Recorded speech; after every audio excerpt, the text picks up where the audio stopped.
ये कहानी है गरीब के जादुई पकवान की। बहुत समय पहले की बात है। उमंगपुर नाम के गांव में सरिता नाम की एक गरीब विधवा औरत अपने 3 बेटियां चारू, लता और गीता के साथ रहती थी। सरिता की जो सास थी वो भी उनके साथ ही रहती थी। सरिता की जो सास थी सरिता और उसके बेटियों को बिल्कुल भी पसंद नहीं करती थी। वो उनको अपने बेटे के मौत का जिम्मेदार मानती थी। माँ, कुछ खाने को दे दो, बहुत भूख लगी है। हाँ माँ, भूख तो मुझे भी लगी है। क्या कुछ खाने को है क्या? हाँ बेटा, रुको, मैं तुम्हारे लिए कुछ खाने को बना देती हूँ। घर में कुछ राशन बचा नहीं है, पर थोड़ा गेहूं का आटा बचा है। मैं तुम्हें उससे ही रोटियां बना देती हूँ। अरे, कितना खाओगी? दिन भर खाती रहती है। पहले तो पैदा होते ही मेरे बेटे को खा गई, अब क्या मुझे और मेरे घर को भी खा के मानोगी? आप ऐसा क्यों बोल रही हो माँ जी? मेरे बच्चियों ने क्या किया? ये तो नियति का खेल है, उसमें मेरे बच्चियों का क्या दोष? आप उनको ऐसे भला बुरा मत बोल। हाँ, ज्यादा बोल मत। ना जाने मैंने पिछले जन्म में क्या पाप किए थे कि इस जन्म में तेरी जैसी बहू मिली है मुझे। तेरे वजह से मैंने अपना बेटा खोया और तूने पैदा भी की तो 3 बेटियां। इनके शादी का खर्चा क्या मुझे और मेरे घर को बेचकर निकलेगी? सास के कड़वे ताने सुनकर सरिता और उसके बेटियों के आंख में आंसू निकलने लगते हैं। जब से सरिता का पति गुजर गया था, तब से उसकी सास उसे और उसके बेटियों को बहुत सताती थी और बात बात पर ताने देती थी। पूरा परिवार एक छोटे से झोपड़े में रहता था। परिवार को पालने के लिए सरिता एक ढाबे पर काम करती थी। सरिता बहन, ये लो, इस महीने के तुम्हारे काम के पैसे।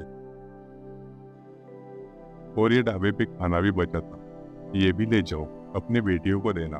धन्यवाद भाई जी, आप बहुत अच्छे हो। आप मेरी कितनी मदद करते हो। आपकी इस मदद की वजह से मेरी बच्चियां कभी भूखे पेट नहीं सोती। आप तो मालिक होके एक भाई का फर्ज अदा कर रही हो।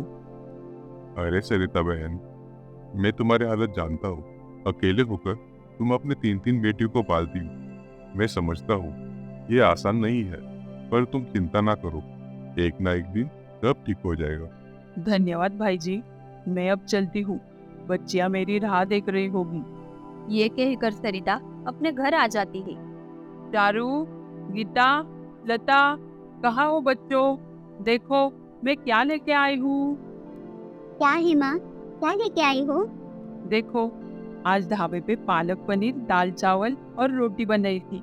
आज खाना बचा था तो मालिक ने तुम तीनों के लिए खाना भिजवा दिया। चलो अब जल्दी से हाथ धोकर आ जाओ।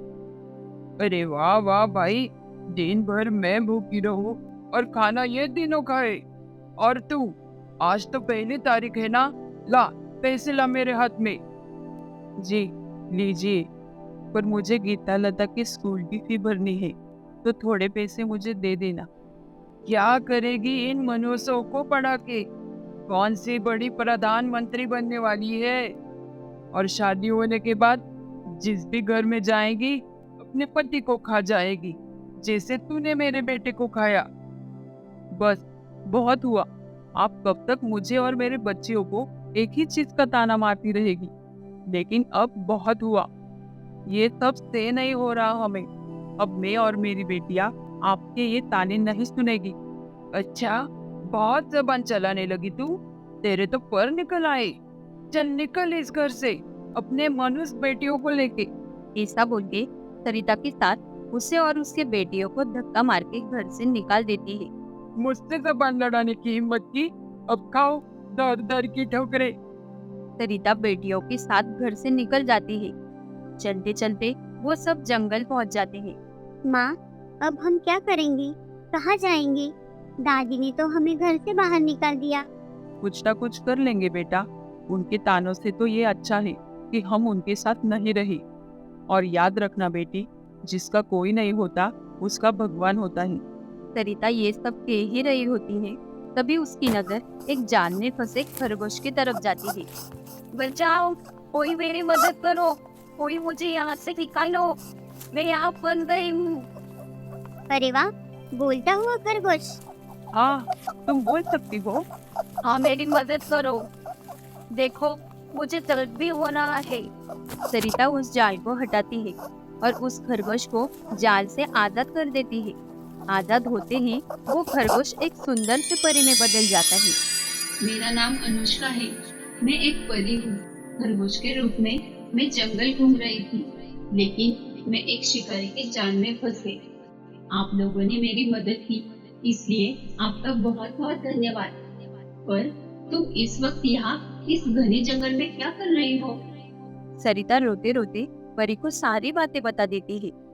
रो मत सरिता, आप लोगों के साथ तो बहुत बुरा हुआ।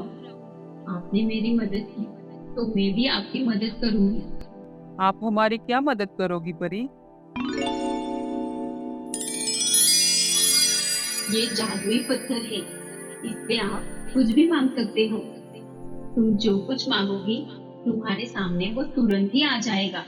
पर हाँ, याद रखना, इसका गलत इस्तेमाल कभी मत करना। इतना कहकर अनुष्का परी वहाँ से चली जाती है। क्या सच में इससे जो मांगू वो सामने आ जाएगा? हाँ, परी तो वही बोली। आजमा के देखना पड़ेगा, तब समझ में आएगा। माँ, बहुत भूख लगी है, आप इस जादुई पत्थर से खाना मांगो ना। हाँ बेटा, मांगती हूँ। हे मेरे जादुई पत्थर, मेरी बेटी अब बहुत भूखी है। अपना कमाल दिखाओ और हमारे सामने स्वादिष्ट पकवान लाओ। सरिता के ऐसा कहते ही के सामने पकवान आ जाते हैं। अरे वाह माँ, ये पकवान तो बहुत ही स्वादिष्ट है।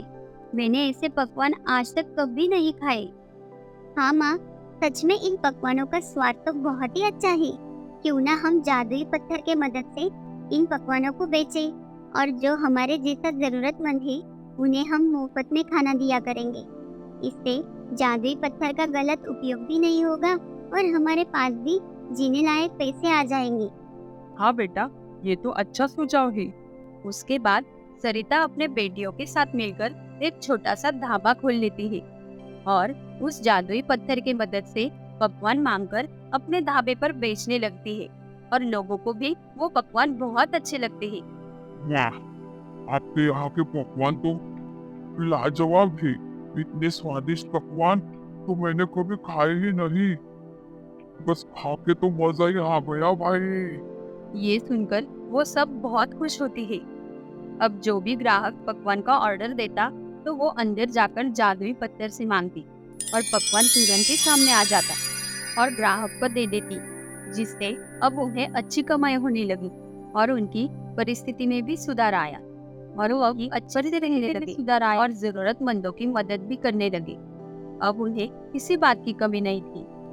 पर कहते हैं ना, दूसरों का अच्छा होते कोई देख ही नहीं पाता। एक दिन दूसरे ढाबे का मालिक रामलाल ग्राहक बनके सरिता के ढाबे पे आता है और ढाबे के खाने का राज जानने की कोशिश करता है। जरा देखो तो ऐसा क्या डालते हैं ये लोग खाने में जो हर रोज इतनी सारी भीड़ जमा होती है। रामलाल खाने का ऑर्डर देता है और ऑर्डर लेके गीता अंदर जाती है और जादुई पत्थर से कहती है, हे जादुई पत्थर, जल्दी से मलाई कोफ्ता, पनीर मसाला और नान तैयार कर दो। तभी उसके सामने सभी स्वादिष्ट पकवान प्रकट हो जाते हैं। परंतु गीता को जादुई पत्थर से पकवान मांगते देख ग्राहक बन के आया रामलाल देख लेता है। अच्छा, ये माजरा है। इस जादुई पत्थर की मदद से ये लोग इतना स्वादिष्ट खाना बनाते हैं। अब कुछ भी करके मुझे इस जादुई पत्थर को हासिल करना ही पड़ेगा। फिर क्या, आधी रात को रामलाल सरिता के घर में घुस जाता है और उस जादुई पत्थर को ढूंढकर उसे चुरा लेता है। हाँ, मिल गया, मिल गया। अब मजा आएगा। इससे मैं तो माला माल हो जाऊंगा। क्या बोल रही थी वो लड़की उस दिन? हाँ, ये मेरे जादुई पत्थर, मुझे ढेर सारा पैसा दे दे जिससे पाकर मैं माला माल हो जाऊँ। तभी पत्थर से गर्मा गर्म सोने के सिक्के निकल आते हैं और रामलाल का हाथ जलने लगता है। मेरा हाथ जल गया रे, हाथ जल गया। रामलाल की आवाज सुनकर सबकी नींद खुल जाती है। चोर चोर! रामलाल झट से पत्थर उठा के भागने लगता है, तो भागते भागते वो पत्थर उसके हाथ से गिर जाता है और टूट जाता है। तभी अनुष्का परी वहाँ प्रकट हो जाती है। दुष्ट इंसान, तूने गलत नियत से इस पत्थर का इस्तेमाल करने की कोशिश की है। इसकी सजा तुम्हें मिलनी चाहिए और वो मैं तुम्हें दे के रहूंगी। नहीं नहीं परी जी, इसे माफ कर दो। हाँ हाँ, मुझे माफ कर दो, माफ कर दो। ये कहकर रामलाल वहाँ से भाग जाता है। अच्छा हुआ ये पत्थर टूट गया। आज भगवान का दिया सब कुछ है हमारे पास, अब हम इसमें ही खुश हैं। और ये पत्थर ऐसे ही हमारी मदद करेगा तो मैं अपने बेटियों को मेहनत करना कैसे सिखाऊंगी। आज रामलाल लालची हो गया, कल कोई और पत्थर के पीछे लग जाएगा। बस अब जितनी मदद होनी थी वो हो गई। तुम बहुत अच्छी हो सरिता, भगवान की कृपा तुम पे हमेशा हो। फिर भी जब भी तुम्हें मेरी जरूरत हो बस मुझे आवाज देना, मैं तुम्हारी मदद करने आ जाऊंगी। ये कहकर जादुई परी वहाँ से गायब हो जाती है।